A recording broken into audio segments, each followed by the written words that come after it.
Our gospel reading today is Luke 9:51 through 62. When the days drew near for him to be taken up, he set his face to go to Jerusalem, and he sent messengers ahead of him. On their way, they entered a village of the Samaritans to prepare for his arrival, but they did not receive him because his face was set toward Jerusalem. When his disciples, James and John, saw this, they said, "Lord, do you want us to command fire to come down from heaven and consume them?" But he turned and rebuked them. Then they went on to another village. As they were going along the road, someone said to him, "I will follow you wherever you go." And Jesus said to him, "Foxes have holes, and birds of the air have nests, but the Son of Man has nowhere to lay his head." To another he said, "Follow me." But he said, "Lord, first let me go and bury my father." And Jesus said to him, "Let the dead bury their own dead. But as for you, go and proclaim the kingdom of God." Another said, "I will follow you, Lord, but let me first say farewell to those at my home." And Jesus said to him, "No one who puts a hand to the plow and looks back is fit for the kingdom of God." Friends, this is the word of the Lord. Thanks be to God. Don't look back. Celebrate the Lord. Keep your focus on him and all his glory.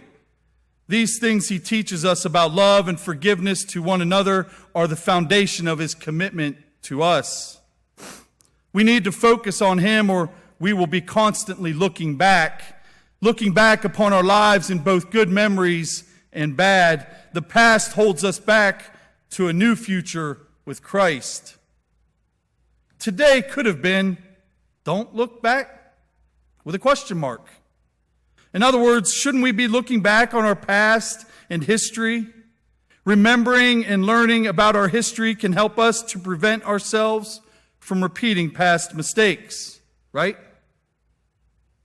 That's not how God sees it from today's scriptures. No one who puts a hand to the plow and looks back is fit for the kingdom of God. Now you really have to think about that one. Hand to the plow. What does that mean? Well, there can be many different interpretations of these verses, which is not too different from throughout the Bible. Jesus uses an illustration of plowing a field to help us to understand how important it is for us to look forward without looking back. A more up-to-date illustration could be driving a car. Now drive the car forward while looking directly at the rearview mirror. Sure, you may be okay for a little while, but you will certainly run into issues by not looking forward. Speaking of driving, this week I had the pleasure of being slowed in traffic. As I thought to myself, I sure could use a little inspiration for this week's message. I noticed the car in front of me had a sticker on it, "Stuck." Now, I wasn't sure why they would have a decal that stated just the word "stuck" on it, but it sure fit the moment for me. Stuck in my thoughts and not able to move forward. Don't look back. But I did. I started looking back at how I got here and what God's plan is for me and for all of us, and most importantly for our church. How I took minutes, maybe hours, thinking back on how we got here and again, what it all means. I knew from reading the scriptures that I was doing exactly the opposite of what God had told his disciples. Quit looking back. The future has so much to behold. We have so much work to do. Do not look back. It is not a question. It is the Lord's command to us. Focus on him. Bring glory to him. Honor him. And all things will be possible. Now, Christ knew that we would fall short on his command to focus only on him. He tells us through the word that we are supposed to find our new call through him and act on it. We have no rules to follow when we do the things through Christ that he gives to us as the fruit of the Spirit.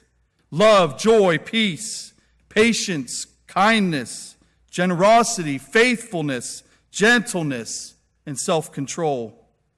All these things can be given in abundance and are free to everyone. Free to love one another. That was the law summed up in one commandment. You shall love your neighbor as yourself. Galatians 5:14. Loving one another as you love yourself. However, we do not always love ourselves. We can tend to look back at our lives as a road of despair and malfunction, remembering how many mistakes and problems we have had over the years. The works of the flesh are obvious.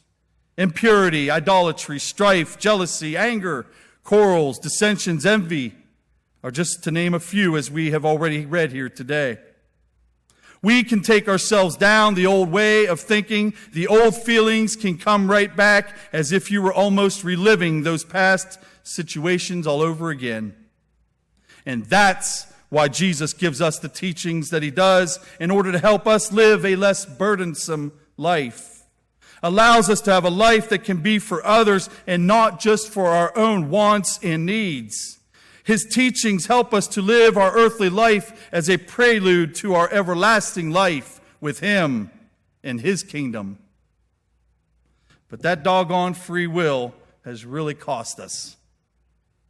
By God allowing us to make up our own minds and hearts and following his teachings, he knowingly allows us to go the opposite way in our lives. He lets us look back on our lives, both in good ways and bad ways and memories. Though that is not what he wants for us. Even telling us to let the dead bury the dead, to not go and to say goodbye to our family and friends, to just and only follow him. Forget the past, forget the hurt, forget the good, focus on him only. Don't look back. I've always found it hard to only focus on the future, to only focus on him, to focus on what he is calling me to do. I have always had a bit of a stubborn streak in me, just a little. And my friends and family would agree. Okay, maybe not. Anyway, well, maybe I am stubborn, but I do always try to think about the other person's perspective and feelings. I do not always show I care as much as I should. But I definitely have spent much time analyzing my own life, as you all have witnessed. One of those old thoughts overthinking was the 1999 drought. For many of you, the weather is what it is because we cannot do anything about it, right? I get it. Why stress and worry about the weather if there is nothing you can do about it? That used to be my thinking. My dear mom was a professional home weather forecaster. She used to warn me of all the big storms coming and tell me the next round of severe weather was on its way. She became addicted, I was sure, to the Weather Channel. 1999 was one of the worst droughts we have ever seen in this part of the country. It's the year you didn't have to mow your yard. It began the previous winter and spring with less than normal precipitation. Then it got hot early and often, reaching the upper 80s and 90s during the end of May. And with no rain, the grass was burnt the first week of June. And I mean crisp. I mean cooked. I had seen something like this only one other time in my life at that point, 1988, worst on record. The point of my story here today was how I kept plowing forward, but while I continued to look back on that 1990 season of hot, dusty, living hell. I was in my first full year of running my mowing business since I had graduated the year before from college. There were no teaching jobs nearby due to the consolidation of the schools, but I had a growing small business that could provide for me financially, or so I thought. Then the 99 drought. This was going to be a great year. I had everything in place. The customers and yards, the employees, the equipment, all ready for a most productive and lucrative first full season with little to no distractions. No more school. But no rain. None. And it was hot. And it was dry. And so you get the point. It was depressing. I almost lost everything in those months and years after 99. The real problem I found was a couple years ago. My business had become stuck. We weren't really growing.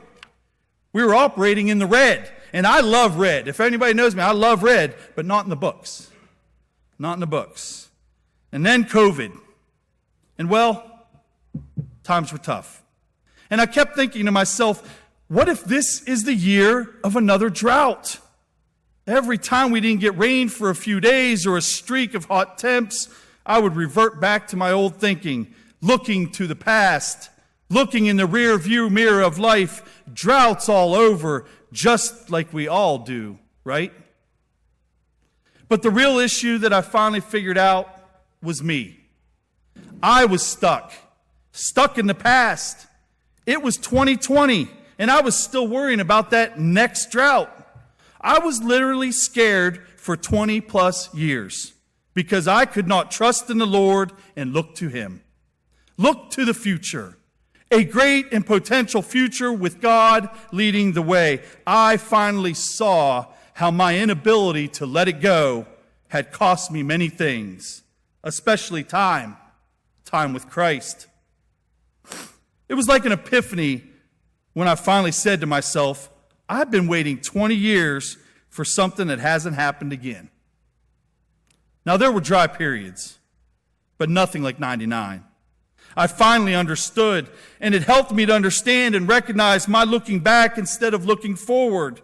With Christ, with Jesus Christ as my focus, Him leading me without worry, trusting in His plan for my future. But that can be hard to do, right? Easier said than done. Letting go of the past can be hard. Not looking back can be even harder. So many things in our lives can trigger memory lane. And it is not only the bad memories that can keep you from moving forward. Sometimes it can be all the good that slows you down or even gets you stuck.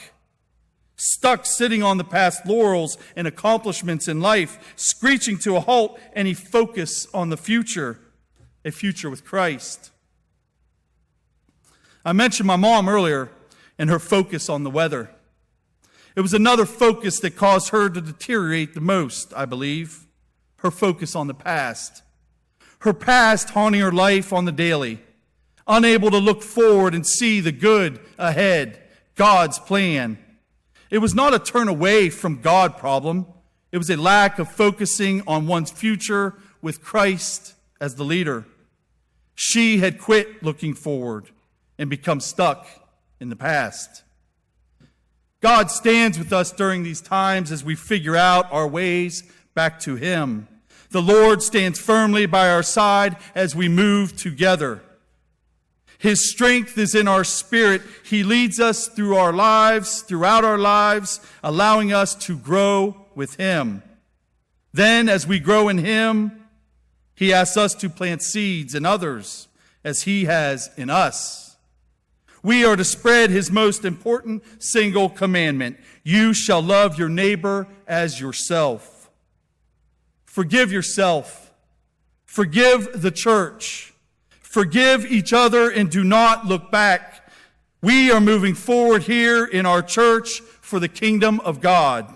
We are being called upon to love our neighbors as we love ourselves. We are being called upon to care for the poor and the disheartened. We are the ones who Christ is counting on to spread His word, His love, His peace, His forgiveness, His understanding beyond all things we cannot fully fathom in this world. God is here. Let Him see that we are not at the end. We are only just beginning. Our future is bright. We are God's people. Who dare be against us as He is for us? Do not look back, for God is holding out His hands, and we are looking forward.